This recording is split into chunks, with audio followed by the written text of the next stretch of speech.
Hello, my name is Rob Evans, and I'm the Manager of Organizational Assessments and K-12 Services for Margolis Healy, and the School Security Liaison Officer for Vermont's Agency of Education and Department of Public Safety. This facilitated dialogue is designed to initiate a conversation about how your school would respond to a critical incident outside your school and to familiarize you with your school's current emergency operations plans, policies, and procedures.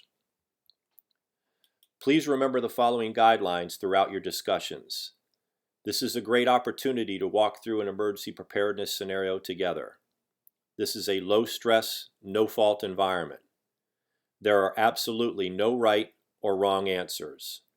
I don't know or we don't have that are okay and acceptable answers.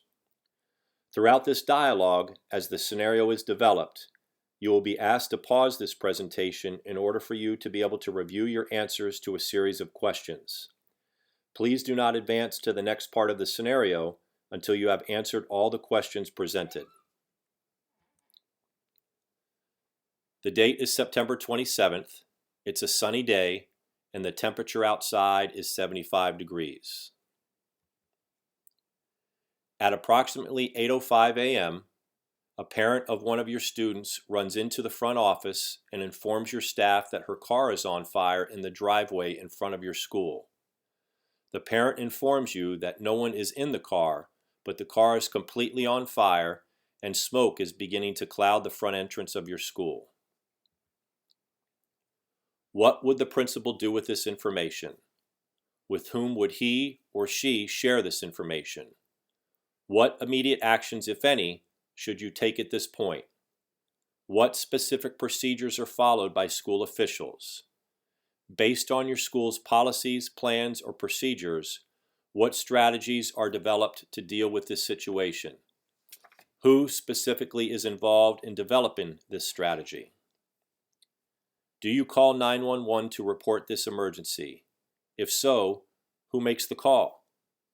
What, if anything, is done to inform the rest of the school about this situation?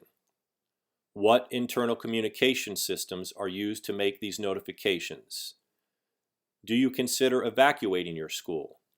If so, who makes that decision and how is this communicated to your school?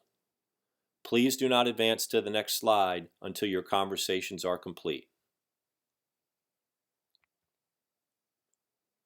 At 8:10 a.m., smoke continues to pour into the front office of your school, and several parents and children who were outside your building at the time the fire started are now in the lobby of your school coughing and asking for assistance.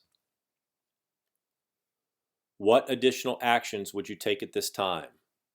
Who is designated as the incident commander? Are you considering evacuating your school? If so, how is this communicated to your school? Do you have evacuation routes that would normally run through this hazard location? And if so, how do you inform your school to use an alternate evacuation route? How are you communicating with emergency first responders? Who from your school is assigned the task to meet with these responders upon their arrival? Have you notified the district office? If so, what do you expect from them? Are you considering notifying parents of this ongoing situation? If so, how will you communicate with them and what will you tell them? Please do not advance to the next slide until your conversations are complete.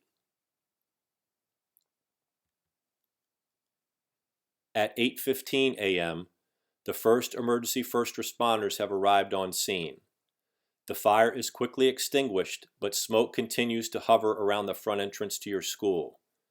The fire department has set up an incident command post in a safe location outside of your school and is asking for a representative to meet with them to discuss this ongoing emergency.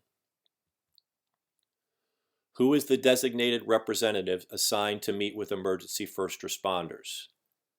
Does this person have formal incident command training? Does this person have the ability to communicate with other leaders inside your school?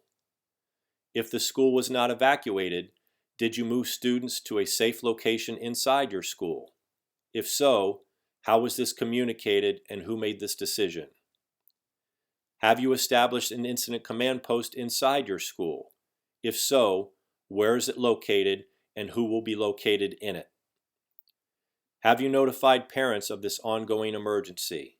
If so, what have you told them and what have you asked them to do? Please do not advance to the next slide until your conversations are complete. At 8:40 a.m., the fire department has declared the scene safe and has left the scene. The decision has been made to return to normal school activities. How will this information be communicated to your student body? What, if any, information about the incident will you share with your faculty, staff, and student body? Who makes this decision, and who will be responsible for sharing this information? Will you call for any mental health resources to assist those who may have difficulty after having been involved in this situation? And if so, who do you call, and how will these resources be provided? What, if any, information about this situation will you share with parents of your students? How will this information be shared, and who will be responsible for sharing it? Please do not advance to the next slide until your conversations are complete.